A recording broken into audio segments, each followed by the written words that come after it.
அப்ப கருத்து கணிப்பு வச்சு பேசுறோம், பைத்தியக்காரன் தானே பேசுவான். ஒரு லீடர் கருத்து கணிப்பு வச்சு பைத்தியகாரத்தனமா பேசலாமா? அரசியல்ல தான் தோத்து போவோம், தேராது, நம்ம நினைச்சது ஒண்ணு நடக்கிறது வேற ஒண்ணுங்கிற விரக்தியில இருக்கிறாரு. எதனால அந்த உற்சாக குறைவு, அந்த கம்பீரம் குறைஞ்சிருக்கிறது எதனால? ஒருவேளை டெல்லியில இருந்து அழுத்தம் எதுவும் இருக்கு?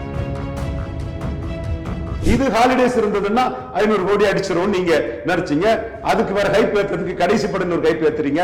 படம் தணிக்கைத்துறையால படம் ரிலீஸ் ஆக முடியாத ஒரு சூழ்நிலை வந்துட்டு. சார், அது காரணம் தணிக்கைத்துறையா இல்ல பாஜக? பாஜக தாங்க.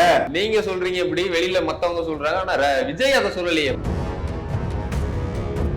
பாஜக இவரை சுத்தமா சசிகலா ட்ரீட்மெண்ட் கொடுக்குதுங்கிறத தெரிஞ்சுக்கிட்டாலும் கூட இவர் என்ன சொல்லுவாருன்னா, அது நாங்க சமாதானமா போவோம், மிரட்டி பண்ணி வைக்க முடியாது, கூட்டணிக்காக மிரட்டுறாங்க, அப்படி இப்படி சொல்லிட்டு இருப்பாங்க. அப்படியெல்லாம் ஒண்ணும் இல்ல.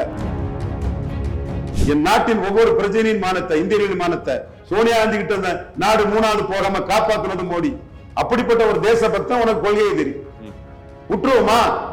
இந்த எலெக்ஷனோட விஜயனுடைய அரசியல்ல அஸ்தமனம் முடிச்சு கட்டணும். நீங்க எந்த அளவுக்கு விஜய் போல்சா வராரோ அது மோடிக்கு எதிராக தான் போகும். நாளைக்கு மீண்டும் நீங்க 26ல சக்தியானா 29ல ஸ்டாலின் கூட போய் நின்று ராகுல தானே தூக்குவீங்க.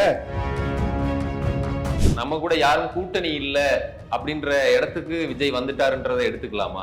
ஓட் டிரான்ஸ்பரிங் கெப்பாசிட்டி என்னன்னு தெரியாத விஜய் யாரும் கூட்டணிக்கு வரமாட்டாங்க நான் சொன்னேன்.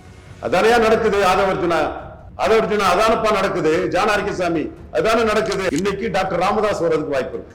ராமதாஸுக்கும் விஜய் தேவைப்படுறாரு. ராமதாஸ் விஜய் கூட்டணி அமைஞ்சா அது எந்த அளவுக்கு பலமா இருக்கும்? ஏன்னா விஜய் அதை விரும்பாத மாதிரி ஒரு தகவலும் வருது. அதைத்தான் நான் சொல்றேன்.